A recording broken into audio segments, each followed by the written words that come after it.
이 말씀을 하시고 땅에 침을 뱉어 진흙을 이겨 그의 눈에 바르시고 이르시되 실로암 못에 가서 씻으라 하시니 실로암은 번역하면 보냄을 받았다는 뜻이라. 이에 가서 씻고 밝은 눈으로 왔더라. 이웃 사람들과 전에 그가 거린인 것을 보았던 사람들이 이르되 이는 앉아서 구걸하던 자가 아니냐. 어떤 사람은 그 사람이라 하며 어떤 사람은 아니라 그와 비슷하다 하거늘 자기 말은 내가 그라 하니 그들이 묻되 그러면 내 눈이 어떻게 떠졌느냐. 대답하되 예수라 하는 그 사람이 진흙을 이겨 내 눈에 바르고 나더러 실로암에 가서 씻으라 하기에 가서 씻었더니 보게 되었노라. 그들이 이르되 그가 어디 있느냐. 이르되 알지 못하니라 하니라. 아멘. 할렐루야. 예수님께서 여러분을 사랑하십니다. 예수님이 여러분을 사랑하신다라는 그 말이 우리에게 가장 큰 기쁨이요, 위로요, 힘이 되는 줄 믿습니다. 주님께서 우리를 알게 모르게 인도하시는 주님의 그 손이 있습니다. 우리가 예수님이 우리의 삶에 모든 것을 어떻게 역사하시는지 다 알고 살아가지 못하지만 우리의 믿음은 예수님이 우리의 삶을 붙잡고 지켜주시고 보호하신다라고 하는 그 믿음이 예수님의 역사를 보게 하고 알게 하고 느끼게 합니다.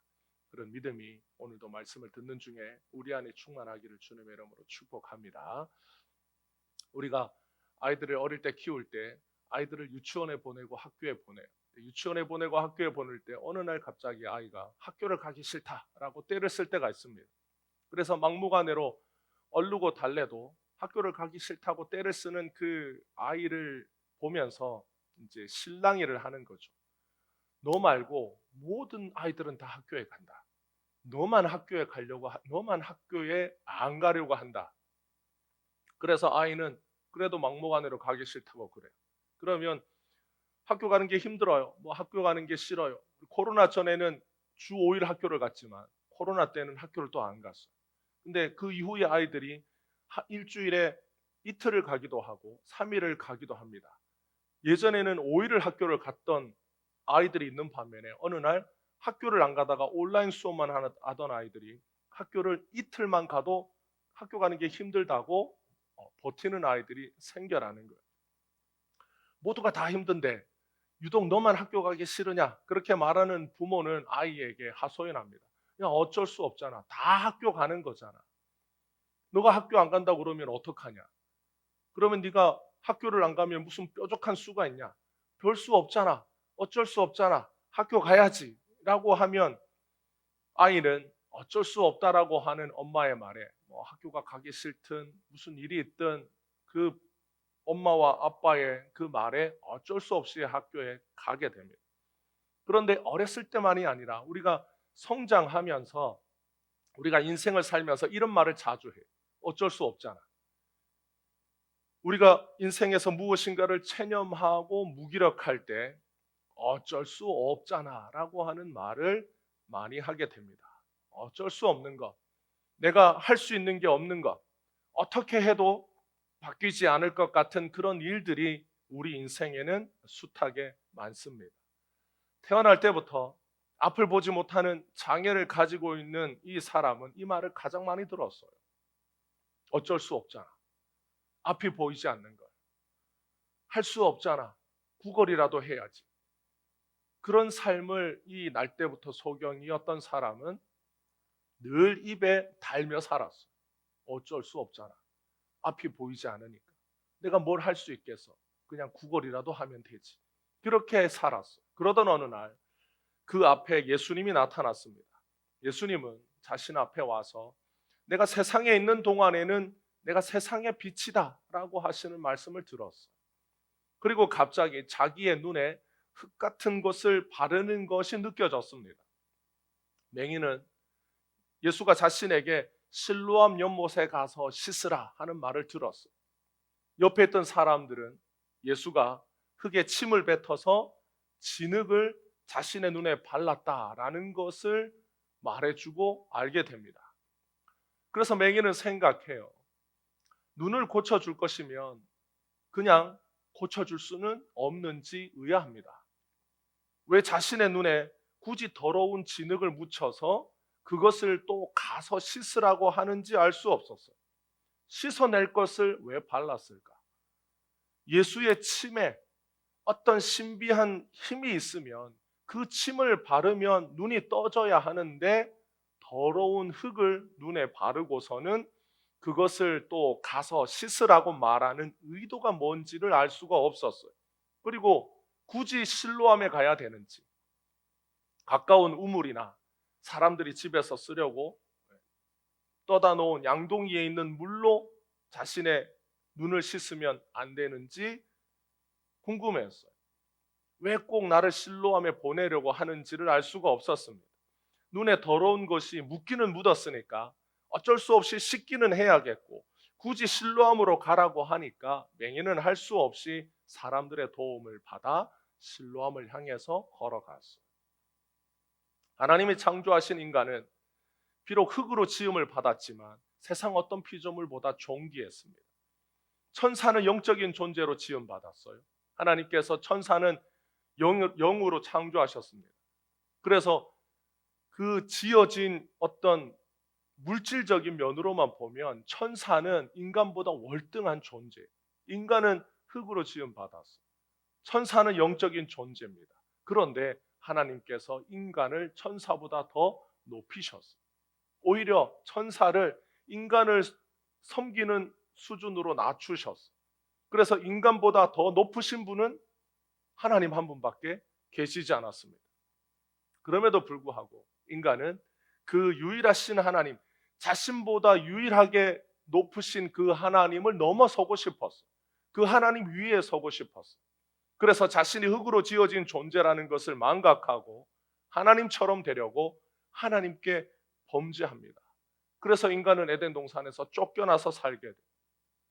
그런데 하나님은 그런 인간을 버리지 않으시고 하나님께서 인간에게, 그 하나님을 향하여 범죄한 인간에게 약속을 하십니다. 구원자를 보내주시겠다라는 약속을 하신 거예요. 하나님은 아담과 하와를 통해서 태어나는 후손 중에 구원자가 태어날 것을 약속하셨어요. 그런데 사람들은 하나님이 보내시는 그 구원자를 기다리는 것보다 어떤 선택을 했느냐? 자신이 스스로 구원자가 되려고 노력해요. 자신이 스스로 하나님이 되고 싶었던 인간은 그 죄성이 인간 안에 그대로 남아서 이제 하나님이 보내시겠다고 하신 구원자를 기다리는 것보다 자신이 스스로 구원자가 되려고 하는 죄악으로 이어집니다. 그래서 하나님이 보내시는 구원자에게 가지 않고 어떤 길을 선택하느냐? 육체의 고행과 오랜 수련과 수행을 거치면 자기 자신이 어떤 신적인 존재가 되어서 스스로 구원에 이를 것이라고 믿게 돼요. 그래서 사람들은 이제 하나님이 보내신 구원자를 잊어버리고 스스로 자기 인생의 구원자, 세상의 구원자가 되기 위해서 고행과 수행을 거쳐서 자신을 신적인 존재로 만들려고 노력합니다. 그래서 끊임없이 종교적인 고행, 금욕 이런 것을 수단 삼아 스스로 구원자가 되려는 노력은 지금까지도 모든 종교와 모든 인간 세상에 남아 있어요. 그래서 과거에 신선이 되려고 깊은 산에 들어가서 이슬 먹고 생쌀 씹어 먹고 나무에 있는 잎 생으로 씹어 먹고, 그래서 점점 육체적으로 영적으로 높은 수준의 신선이 되면 보통의 사람들보다 더 높은 경지에 올라서 자기 자신이 스스로 구원자가 되고 다른 사람을 구원해 주는 존재가 될 수 있다라고 하는 것이 인류 역사 대대로 내려오는 하나님을 버린 사람들에게 나타나는 현상입니다. 예수님 시대에 이 실로암 연못은 많은 사람들이 와서 씻을 수 있는 굉장히 넓은 곳이었어요. 그래서 이스라엘에 가면 그 실로암 연못을 발굴하는데 대략 그 넓이는 1,500평 정도 됩니다. 그러니까 여러 계단으로 또 넓은 곳으로 물이 흐를 수 있게 되어 있고 어느 곳은 고여 있고, 그래서 사람들이 거기에 와서 앉아서 씻고 하는 곳이었어요. 맹인이 실로암으로 간 것은 어쩔 수 없는 선택이었습니다. 이왕지사 더러운 것이 눈에 묻었고 눈에 묻은 것을 씻기 위해서 예수님이 가라고 한 곳에 가는 선택 말고는 딱히 다른 길은 없었어요. 사람은 살면서 어쩔 수 없는 선택을 해야 될 때가 있습니다. 내가 하기 싫어도, 내가 하고 싶지 않아도 다른 선택지가 별로 없고 다른 방법이 없었기에 할 수 없이 선택하는 경우가 왕왕 있습니다. 인간은 이 방법 외에는 다른 길이 없기 때문에 주어진 선택을 어쩔 수 없이 하게 돼요. 예수님을 믿는 이 믿음은 우리가 인생을 살면서 다른 길이 딱히 없었기 때문에 선택하는 경우가 많이 있었어요. 어떻게 예수님을 믿게 되었습니까? 우리가 예수님을 믿을 수도 있고 다른 길을 선택해서 내 인생의 문제를 풀 수 있었으면 우리는 예수님을 믿는 길보다 우리가 잘 알고 우리에게 익숙한 길을 분명히 걸어갔을 거예요. 그런데 우리가 예수님을 믿는 이 길, 예수님을 믿는 것 외에는 딱히 다른 길이 없었고 그냥 상황과 환경이 예수님을 믿는 방법으로 우리를 몰아갔기 때문에 우리는 예수님을 믿는 경우가 많이 있습니다. 태어날 때부터 예수 믿는 집안에 태어난 사람은 인생에 그렇게 많은 선택지가 없어요. 어렸을 때부터 교회를 갑니다. 어렸을 때부터 예배를 드려요. 어렸을 때부터 부모님이 교회를 다니는데 절에 가서 너 한번 불공을 드려볼래? 이렇게 하는 집이 없잖아요. 어렸을 때부터 예수 믿는 가정에서 자랐어요. 그래서 그에게는 많은 선택지가 없어요. 물론 성장하면서 방황을 하기도 하고 성장하면서 고민을 하기도 하고 잠시 교회를 떠나기도 하지만 어렸을 때부터 교회를 다녔던 모태신앙의 인생에 다른 선택지가 없습니다. 하나님께서 어떤 사람은 모태신앙으로 인생을 데리고 가요. 그런데 하나님은 또 어떤 사람은 인생에 다른 길이 없이 예수님만 보이도록 만들어서 그 예수님을 믿게 되는 경우도 있습니다. 우리 입장에서는 다른 길이 없었어요. 우리가 믿음이 엄청나게 좋아서 예수님을 믿고 다른 것이 아니라 때로는 인생의 막다른 길에서 예수님 외에는 다른 길이 없어서 예수님을 믿게 된 경우가 훨씬 더 많은 것. 과거에 많은 사람들은 병고침을 받고 예수님을 믿었습니다. 가난하고 못 살던 시절에 병원에 가는 길이 쉽지 않고 의사도 별로 없었던 때에 예수 믿으면 병이 낫는다라고 하는 믿지 못할 말을 믿을 수밖에 없는 상황에서 교회에 가고 기도원에 가고 그래서 예수님을 만나고 병을 고침받아서 신앙을 가진 사람들이 지난날에 숱하게 많아요. 그것이 사람의 편에서는 어쩔 수 없는 선택이었지만 예수님의 편에서는 믿음이 없는 우리에게 믿음을 주시는 방법이었습니다. 그러니까 우리가 세상에 나를 스스로 구원할 수 있는 길이 여러 갈래가 있고 내가 잘 되는 길이 많고 내가 이 문제를 풀 수 있는 방법이 우리 손에 여러 개가 주어져 있다면 우리는 예수님을 선택하지 않아요. 우리 손에 주어진 선택지가 예수님밖에 없고 우리에게 보이는 길이 예수님을 믿는 길밖에는 보이지 않으니까 우리가 어쩔 수 없이 울며 겨자 먹기로 그 선택을 하고 그 길을 걸어갔던 길이 있다라는 겁니다. 그래서 우리 편에서는 그게 어쩔 수 없는 선택이었어요. 그런데 예수님 편에서는 우리가 그렇게 해서 예수님을 믿을 수밖에 없는 상황과 환경을 통해서 예수님을 믿는 믿음을 주시는 그것이 예수님 편에서는 우리가 예수님을 믿게 하는 방법이었어요. 우리가 솔직하게 얘기해서 자신이 선택할 수 있는 선택지가 많을 때 우리는 어떤 선택을 합니까? 나에게 가장 편한 선택을 해요. 쉬운 선택을 합니다. 굳이 우리가 인생을 살면서 어렵고 힘든 길을 골라서 가지 않아요. 사람들은 쉬운 길, 편한 길, 자기의 눈에 좋아 보이는 길을 가지 내 눈에 가시밭길, 어려운 길, 힘든 길 그런 길을 가지 않습니다. 예수님께서 굳이 진흙을 눈에 발라 실로암으로 보낸 이유는 죄인의 구원자이신 예수님을 만나야 하기 때문입니다. 7절에 보면 이 실로암은 뜻이 있어요. 이 실로암이라는 말 자체의 뜻은 보냄을 받았다라고 하는 뜻이 있습니다. 예수님은 어떤 분이십니까? 예수님은 하나님이 보내신 구원자예요. 예수님은 하나님이 보내신 실로암이에요. 하나님이 구원자 예수님을 보내셨어요. 그런데 사람들은 하나님이 구원자이신 예수님을 세상에 보내고 죄인들에게 보냈어도 사람들은 예수님께 저절로 찾아오지 않아요. 예수님이 누구신지, 예수님이 하나님이 보내신 사람인지 사람이 보낸 자인지 사람들은 알 수 있는 길이 없습니다. 왜 그럴까요?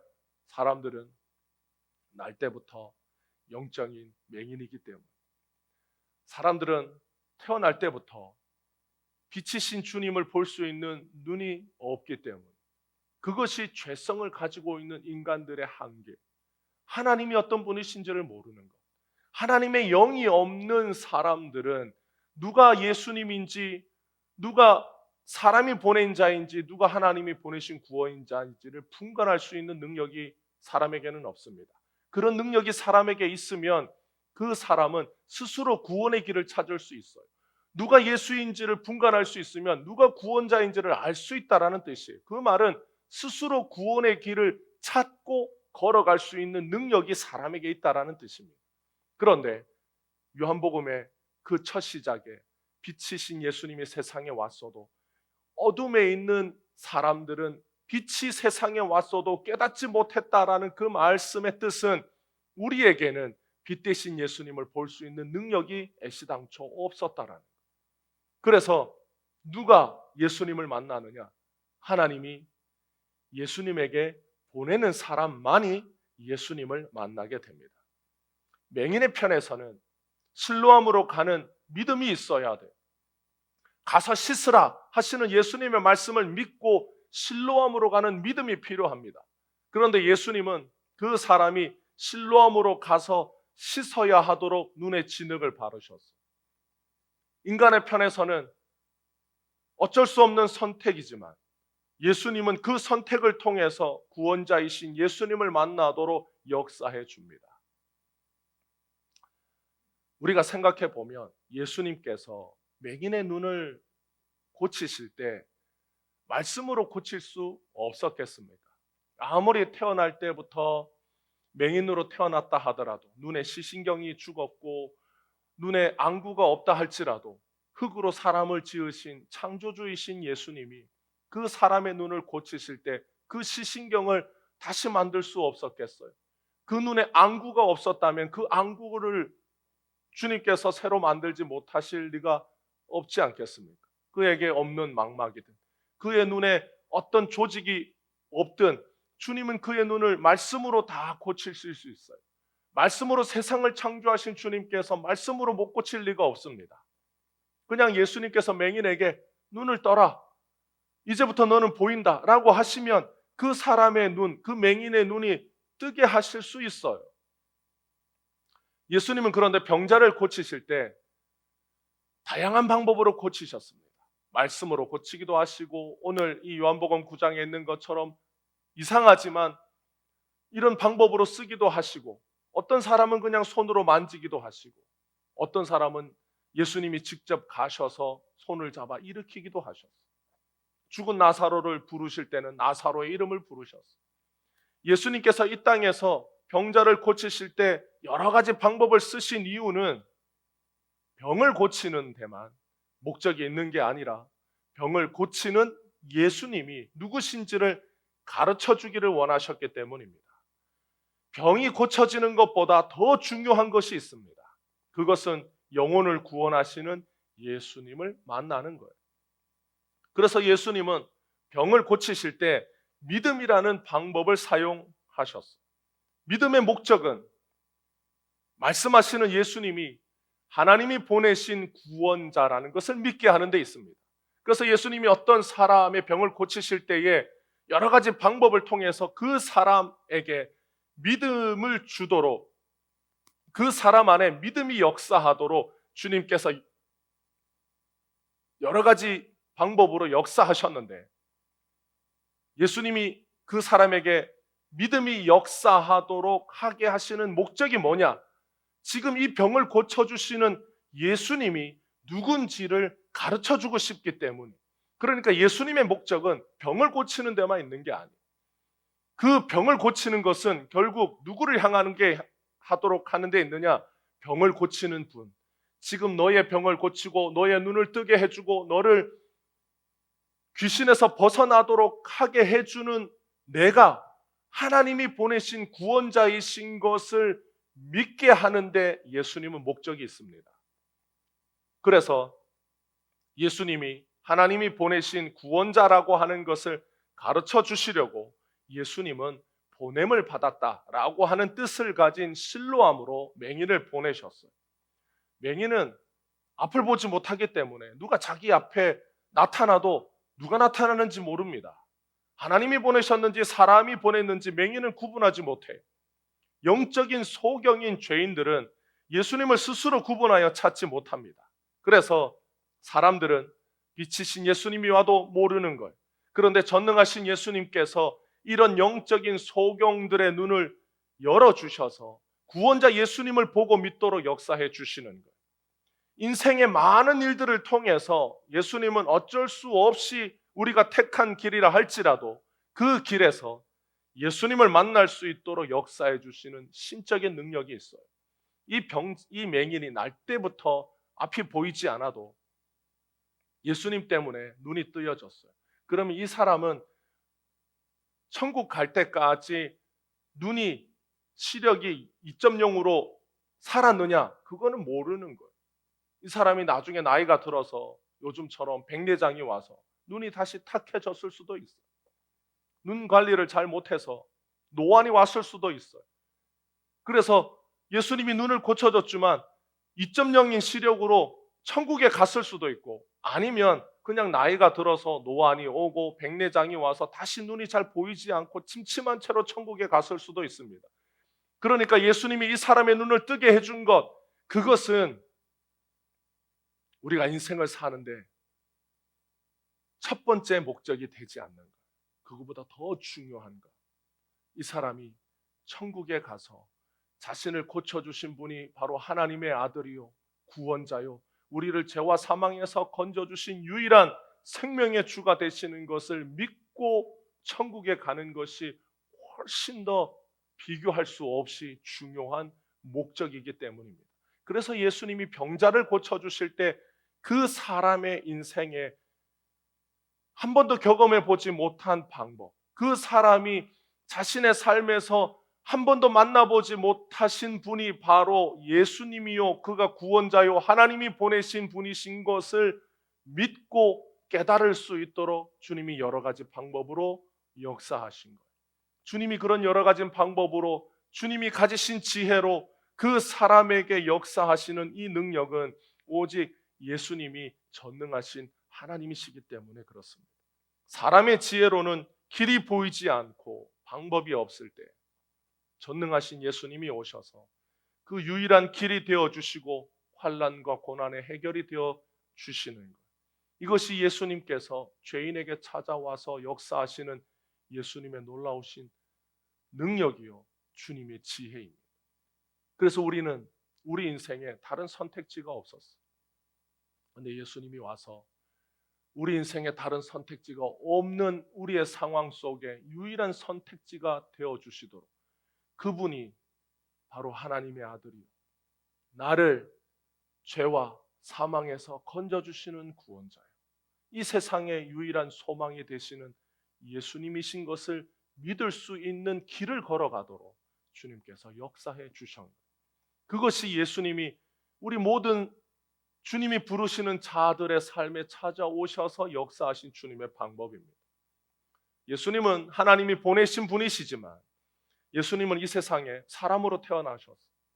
하나님의 말씀처럼 여자의 후손으로 우리와 같은 인간으로 이 땅에 오셨습니다. 그런데 사람들에게 구원에 이르는 믿음이란 예수님과 연결된 것이 아니라 자신의 행위와 연결된 것이었어요.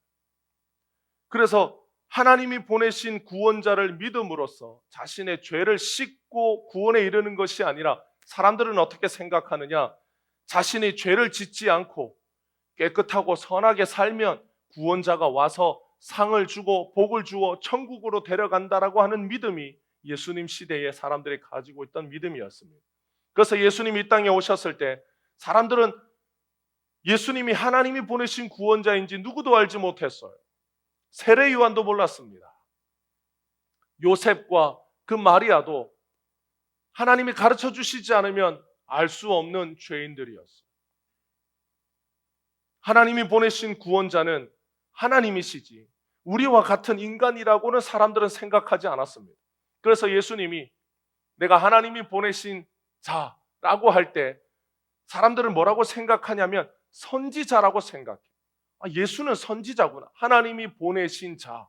그래서 과거의 이스라엘의 역사에 나타났던 선지자처럼 예수도 선지자 중에 한 명이구나라고 생각합니다. 그런데 예수님이 더 놀라운 말씀을 하신 거예요. 아버지와 나는 하나다. 사람들에게 이 말은 어떻게 들리냐면 나는 하나님이다라는 말과 똑같이 들리는 거예요. 누구 어떤 선지자도 나는 하나님의 아들이다라고 말한 선지자가 없었어요. 이스라엘 역사에 그 어떤 선지자도 너희가 하나님을 믿어야 된다라고 말하는 선지자는 있었어도 그 어떤 선지자도 너희가 나를 믿어야 한다라고 말하는 선지자는 없었습니다. 그러니까 사람들이 예수님의 말을 들으면 그들이 알고 있던 구원자, 그들이 생각했던 구원자는 신적인 존재고 하나님이신데 인간인 예수라고 하는 30살 어간의 젊은 청년이 나타나서 내가 하나님이 보내신 구원자라고 말할 때 그들은 이해하기가 힘들었던 거예요. 그들에게 있어서 믿음이란 하나님이 보내셨다라고 주장하는 예수를 믿는 것보다 자신의 삶의 율법과 계명을 깨끗하게 지켜서 유대교에서 말하는 그들이 믿었던 하나님이 의인을 불러 복을 주고 상을 주는 그래서 천국으로 데려가 주는 그런 믿음이 그들에게는 훨씬 더 강력했습니다. 그래서 예수님이 나를 믿으라고 할 때 자신의 깨끗함과 의로움을 믿는 사람들은 예수께 가기를 싫어했어요. 하나님이 보내신 구원자는 의인을 부르는 존재지 죄인을 부르는 존재라고는 몰랐기 때문입니다. 사람들은 왜 예수님이 나타나서 사람들을 부르실 때 예수님을 왜 무시했을까요? 사람들은 자신보다 못한 사람을 믿음의 대상으로 삼지 않아요. 자신보다 못한 사람을 사람들은 존경의 대상으로 삼지 않습니다. 아이들에게 존경하는 사람을 누구냐라고 물으면 다 자기보다 뛰어나고 위대한 사람을 존경하는 인물로 삼지 자기보다 못한 사람을 존경하지 않습니다. 예수님이 죄인을 가까이 하셨기 때문에 자신의 의로움보다 못한 예수님을 사람들이 믿지 않았어요. 예수님이 하나님이 없는 가난한 사람들을 찾아가시기 위하여 이 땅에 오실 때 가난한 모습으로 오셨어요. 예수님이 빛나고 부유하고 휘황찬란한 모습으로 이 세상에 사셨으면 이 땅에 가난하고 하나님을 모르는 영적으로 헐벗은 자들이 어떻게 예수님께 오겠어요? 그래서 예수님이 누구에게 찾아가든 어떤 사람에게 찾아가든 편하게 예수님을 대할 수 있고 편하게 예수님을 만날 수 있도록 예수님은 이 땅에 오실 때 가난한 모습으로 오셨어요. 평범한 모습으로 오셨어요. 그러니까 사람들은 그런 예수님이 가진 평범함, 예수님이 보이신 가난함 그런 모습을 보고 자신이 가진 부유함에 비하여 형편없는 예수께 가지 않았습니다. 사람들은 자신이 가진 의로움 때문에 자신이 가진 부유함 때문에 내가 가진 외적인 조건, 내가 가진 명예, 내가 가진 학벌, 내가 가진 가문의 위상, 내가 가진 사회적인 지위 거기에 비하여 비교할 수 없이 형편없는 예수께 가지 않았어요. 결국 자신들이 믿는 믿음의 대상으로 예수님이 보이지 않았습니다. 왜냐하면 자신이 가진 게 훨씬 더 좋아 보였기 때문에. 그래서 사람들은 내가 가진 의로움이 좋아 보이면 내가 가진 의로움이 높아 보이면 예수님보다 자기의 의로움을 더 내세우게 되어 있습니다. 그래서 예수님의 말씀이 뭐라 하든 내가 지금까지 해온 신앙의 습관이 더 중요한 것. 내가 지금까지 의롭게 지켜온 것이 예수보다 더 중요하기 때문에 그것을 쉽게 놓지 못합니다. 그런데 자신이 가진 의로움을 잃고 자신이 가진 부요함과 명예를 잃었을 때 사람들은 그때 누구를 만났느냐? 예수님을 만나게 된 것.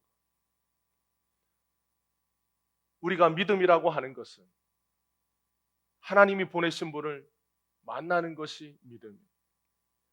세상은 믿음의 주체를 그 대상보다 더 중요하게 생각합니다. 그러니까 믿는 나 자신이 중요한 거예요.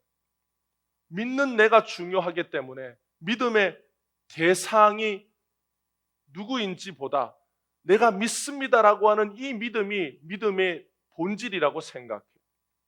그런데 우리가 우리 주변을 돌아보면 믿음이라고 하는 이 행위는 모든 종교에 다 있습니다. 우리가 믿음이라고 하는 것을 행위라고 생각하고 그 주체를 나라고 생각하면 세상의 모든 종교는 다 이 믿음을 가지고 있어요. 심지어는 나는 무종교라고 말하는 사람, 나는 무신론자라고 말하는 사람도 뭐라고 말하느냐면 나는 나 자신을 믿습니다라고 말해. 그러니까 나 자신을 믿는다라고 하는 그 믿음은 중요한 게 뭐냐? 내가 믿는다라는 게 중요한 거예요. 그것이 세상에서 말하는 믿음의 개념입니다. 여러분, 이단과 사이비들을 보면 사람들이 왜 이단과 사이비에 빠져서 거기에서 못 헤어나올까요? 그들에게는 믿음이 있기 때문에. 자신들이 믿는 교주, 자신들이 믿는 어떤 그 믿음이라고 하는 내가 믿는다라고 하는 그것이 너무 강력하기 때문에 거기서 벗어날 수가 없습니다. 그런데 이 모든 믿음의 행위가 하나님이 보내신 예수님과 연결되어 있지 않으면 아무 소용이 없는 거예요. 그래서 믿음이라고 하는 것은 믿는 나 자신보다 뭐가 더 중요하냐? 믿음의 대상이신 예수님이 더 중요한 거예요. 그래서 우리가 믿습니다라고 말하는 것보다 우리가 믿는다라고 하는 그 예수님이 우리가 믿는다라고 하는 이 말보다 더 중요합니다. 그래서 기독교에서 믿음은 그 믿음의 본체이신 예수님을 가장 중요하게 생각해요. 그래서 뭘 믿든 부처를 믿든 알라를 믿든 믿으면 되는 거 아니냐라고 말하는 것은 세상이 말하는 믿음의 개념이에요. 성경이 말하는 믿음은, 기독교에서 말하는 믿음은 인간의 믿음 그 행위 자체를 중요하게 생각하지 않아요. 왜냐하면 우리가 모든 사람들은 다 자기가 믿는다라고 말하기 때문입니다. 그거보다 더 중요한 것, 그 믿음의 본체가 예수님과 연결되어 있지 않으면 우리가 믿는다라고 하는 그 행위는 아무 의미가 없는 겁니다. 그래서 예수님이 이 땅에 오셔서 무슨 말씀을 하시든, 예수님이 비유로 말씀하시든 아니면 예수님께서 사람들에게 설교를 하시든, 예수님이 어떤 말씀을 하시든, 그리고 예수님이 어떤 기적을 보여주시든, 어떤 병자를 고쳐주시든 예수님이 하신 그 모든 것은 결국 뭐와 연결이 되어 있냐면 예수님 자신이 하나님이 보내신 구원자라고 하는 것을 믿게 하는 데 있어요. 그래서 우리가 성경에 보면 예수님이 비유로 말씀하셨어요. 비유의 목적이 뭐냐? 예수님이 누구신지를 가르쳐 주는 데 있습니다. 또 다른 목적은 예수님이 누구신지를 알 수 없도록 만드는 데 있어요. 왜 그럴까요? 예수님을 아는 것은 하나님이 예수님에게 보내신 자들에게만 허락된 거기 때문에. 그래서 실로암이신 예수님에게는 누가 가느냐? 하나님이 보내신 자들만 가요. 그래서 예수님이 비유로 말씀하실 때 늘 옆에 있는 제자들에게 뭐라고 말씀하셨어요? 너희들에게 이 비유를 가르쳐 주는 것은 허락되었으나 외인에게는, 바깥 사람들에게는 허락되지 않았다. 예수님의 이 말씀의 목적은 뭐냐? 예수님이 누구신지를 깨닫게 하는 것은 하나님이 허락하신 자들에게만 가르쳐주고 알게 되고 깨닫게 되는 것이지, 하나님이 허락하지 않으시면 누구도 알 수 없는 것이라는 뜻이 있어요.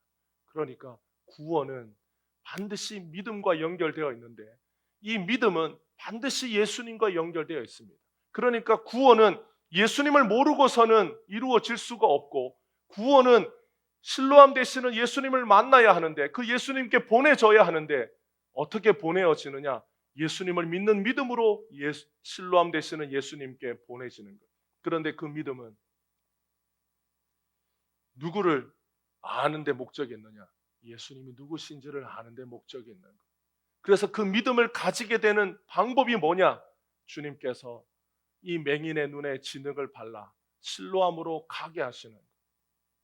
그래서 실로암으로 가서 예수님이 누구신지 알지 못하는 자를 실로암으로 보내어서 자신을 이곳에 보내어 눈을 뜨게 하신 분이 하나님이 보내신 구원자이신 것을 깨닫게 주시는데 목적이 있었습니다. 그래서 예수님이 굳이 이 우물도 아니고 저 우물도 아니고 가까운 누구 집에 있는 양동이에 있는 물도 아닌 실로암으로 가서 보냄을 받았다라고 하는 뜻을 가진 그곳에 가서 너의 눈을 씻으라고 하십니다. 그래서 이 사람이 보냄을 받았다라고 하는 뜻을 가진 실로암에 가서 자신의 눈을 씻었어. 이 사람은 실로암에 보내진 사람, 예수님께 보내어진 사람. 그래서 자기가 여기에 와서 씻어서 눈을 뜨게 됐어. 그리고 눈을 뜨게 되면서 깨닫게 되었습니다.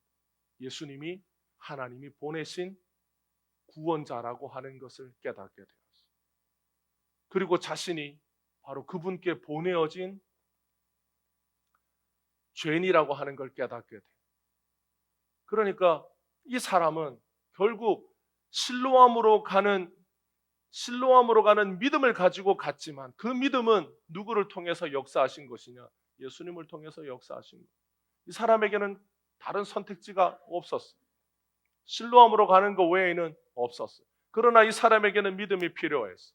그래서 예수님이 그 사람에게 믿음을 주시도록 눈에 진흙을 발라 가서 씻으라. 그래서 이 사람이 가서 씻어야 하기 때문에 갔어요. 실로암에 가지 못할 자였어. 실로암에 갈 수 없는 자였어. 근데 예수님이 이 사람을 보내어 예수님을 만나게 해 주셨습니다. 예수님은 우리도 예수님을 믿지 못하고 예수님을 따르지 못할 때 예수님이 우리에게 찾아와서 예수님을 믿고 따를 수 있도록 우리 인생에 역사해 주셨어요. 인생이 의미 없게 느껴져서 삶이 무기력할 때 예수님이 나타나셨습니다. 병이 들어서 인생이 아무 소망 없을 때 예수님 우리를 만나 주셨어요. 우리 인생의 문제가 답답하고 풀리지 않을 때 어쩔 수 없이 예수님 외에는 길이 보이지 않아서 예수님을 찾았을 뿐인데 예수님은 우리에게 믿음을 주시고 구원의 은혜를 베풀어 주셨습니다.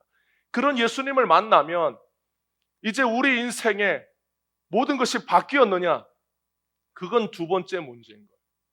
예수님을 만나면 우리의 병이 고쳐졌느냐 고쳐지지 않았느냐라고 하는 것은 두 번째 문제. 우리 인생의 문제가 바뀌었느냐 바뀌지 않았느냐 하는 건 두 번째 문제.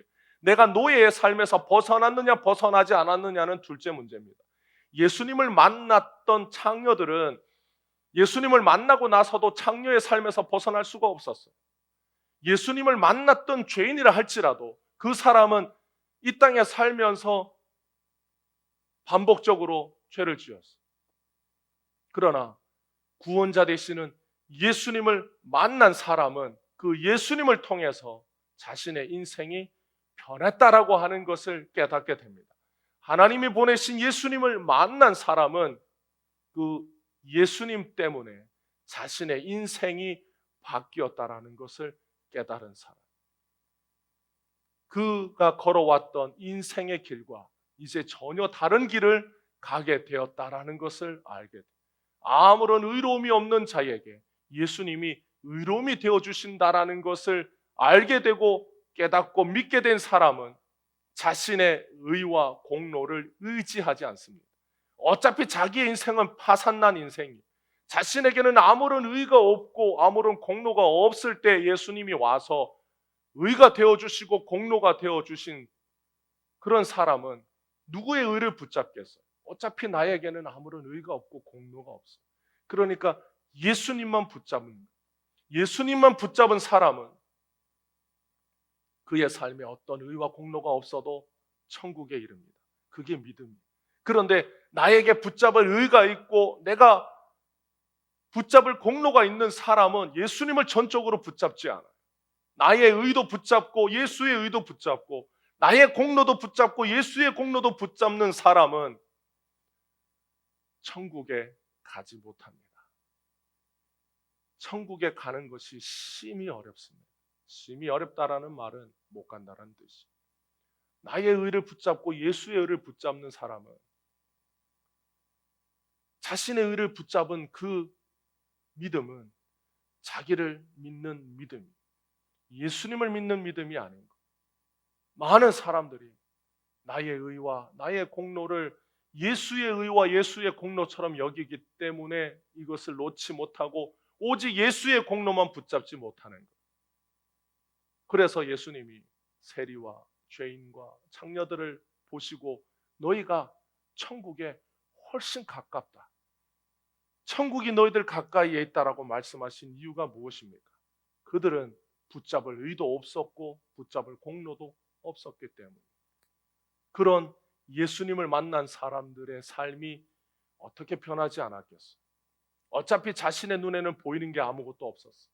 그런데 예수님이 실로암으로 보내어 자신의 눈을 뜨게 해 주었을 때 이 사람이 눈을 뜨게 되어 밝은 눈으로 돌아왔을 때 무엇이 밝은 눈이었겠어요? 세상을 보는 눈이 뜨여졌다라고 해서 밝은 눈이 아니라 하나님이 보내신 구원자, 그분이 예수님이신 것을 알게 된 것이 이 사람의 눈이 뜨여지고 밝아진 참 뜻입니다. 사랑하는 성도 여러분, 우리는 인생에서 어쩔 수 없기 때문에 걸어왔던 길들이 사실은 주님을 만난 기회가 되었다라고 하는 것을 기억해야 합니다. 왜 그럴까요? 우리가 예수님이 우리 인생을 바꾸실 때 우리는 우리 인생에 어쩔 수 없었을 때 선택할 수밖에 없었던 예수님을 우리가 잊어버리면 늘 우리는 예수님께 뭘 기대하냐면 예수님이 우리 인생을 손쉽게 바꿔주기를 원해. 우리가 예수님을 만났을 때는 우리에게 다른 선택지가 없었어. 어쩔 수 없이 예수님을 택해야 되고 어쩔 수 없이 예수님께 가야 됐어요. 그런데 우리가 그런 예수님을 만났던 우리의 지난 날을 쉽게 잊어버리면 우리는 예수님을 믿고 따를 때 항상 예수님이 우리 인생을 손쉽게 바꿔주기를 원합니다. 굳이 예수님이 우리를 실로암에 보낼 필요 없이 그냥 그 자리에서 손쉽게 눈을 뜨게 해주면 더 좋은 것 아니냐라고 생각해요. 예수님이 그냥 그 자리에서 그 사람 고쳐주면 되지. 뭐 앞도 보이지 않는 사람이 실로암까지 어떻게 가겠어요? 누군가 그 사람을 데려다 줘야 되지 않겠습니까? 나를 실로암에 좀 데려다 주시오. 그래서 사람들이 실로암까지 이 사람을 데려다 줘야 돼. 그렇게 번거롭게 하지 말고 그냥 그 자리에서 눈을 뜨게 해주면 되잖아요. 그러니까 우리의 목적은, 우리가 예수님께 원하는 목적은 예수님이 원하시는 목적과 엄청난 차이가 있습니다. 우리는 쉽고 편하게 우리의 어떤 삶이 바뀌길 바라요. 그것은 우리의 삶의 변화가 예수님을 아는 데 있지 않고 예수님이 어떤 분이신지를 믿는 데 있지 않고 그저 우리의 평안과 우리의 편리와 우리의 인생의 안위만 생각하기 때문에 우리는 우리 위주로 생각해요. 그런데 예수님은 우리의 삶에 역사하실 때 분명한 목적이 있습니다. 예수님이 우리를 사랑하시기 때문에 우리가 예수님이 어떤 분이신지를 아는 것이 우리의 힘이요 능력이요 우리의 권능이요 우리가 이 땅에 살아가는데 가장 큰 복인 것을 예수님이 아시기 때문에 우리에게 가장 좋은 걸 주고 싶어요. 그래서 예수님은 어떻게 역사하시느냐? 우리의 삶에 역사하실 때 항상 그 예수님을 알고 믿고 그 예수님과 더불어 살아가는 가장 최고와 최선의 길로 우리를 인도합니다. 그래서 우리의 생각과 예수님의 생각은 하늘과 땅만큼의 차이가 있어요. 예수님은 우리의 모든 것을 보시지만 우리는 우리 인생의 한 단면만 봐요. 그래서 우리가 왜 예수님을 만났는지, 어떻게 예수님을 만났는지를 잊어버리면 항상 우리는 예수님을 인생에서 그 예수님을 편리한 자동 판매기처럼 생각해. 내가 내 인생에 다시 주인이 되고 내가 내 인생에 스스로 구원자가 되어서 내가 내 인생을 내 마음대로 하고 싶고 내 마음대로 가고 싶고 내 마음대로 하고 싶은 것이 우리 인생. 예수님은 우리 인생에서 모든 가능성을 다 보십니다. 그런데 우리는 우리 눈에 보이는 것만 알 수 있어요. 우리 눈에 보이는 것도 우리가 할 수 있는 것인지 없는 것인지를 우리는 다 알지 못합니다. 예수님은 우리를 죄와 사망에서 건져서 영원한 생명과 무한한 복을 주시기를 원하시지만 우리는 지금 당장 편하고 좋은 것만이 최고라고 생각해요. 그래서 예수님께 우리가 구하고 간구할 때에도 우리가 보기에 좋은 길, 우리가 보기에 편리한 길을 찾아서 주님께 구하고 기도해요. 예수님이 만약에 우리가 기도하는 것대로 다 응답해 주시면 우리 인생이 잘 되냐? 반드시 우리 인생은 망하게 되어 있습니다.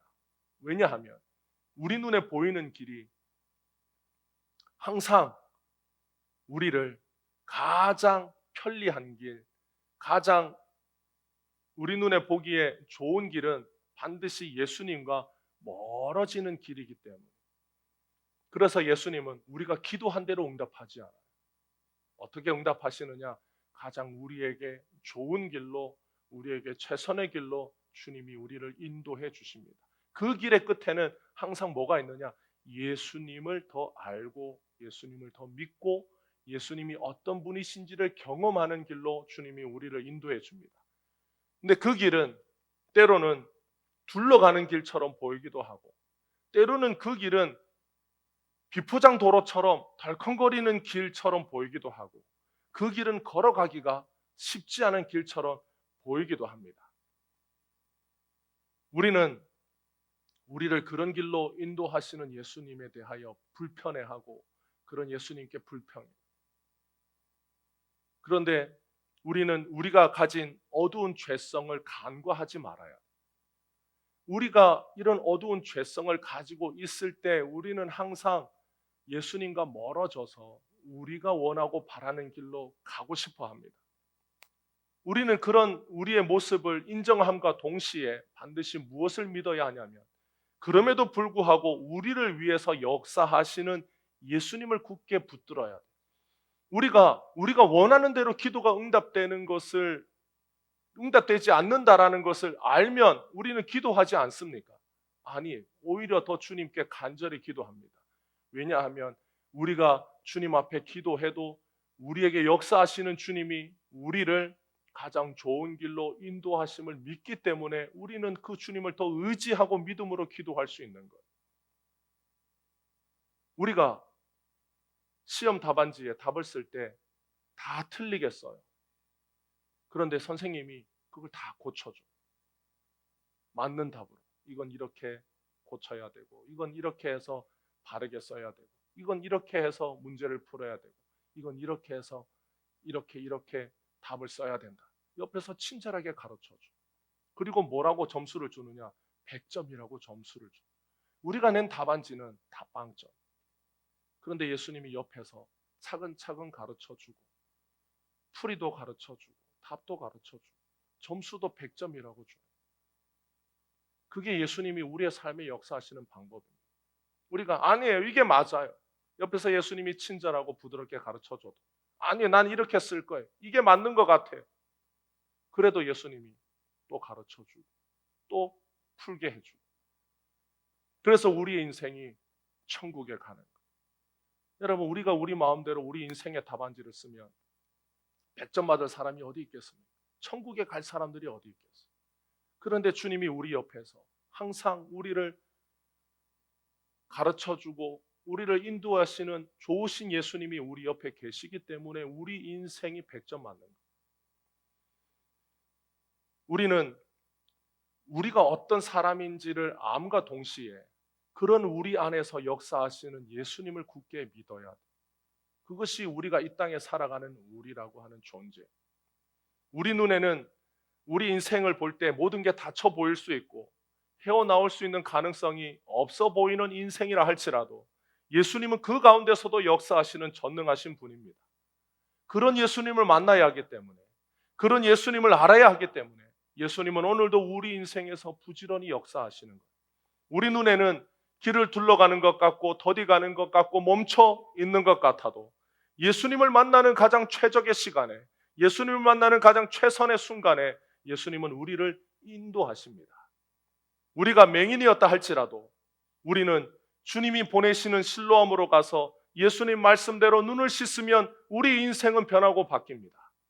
예수님을 만난 사람은 예수님 때문에 인생이 변하는 거예요.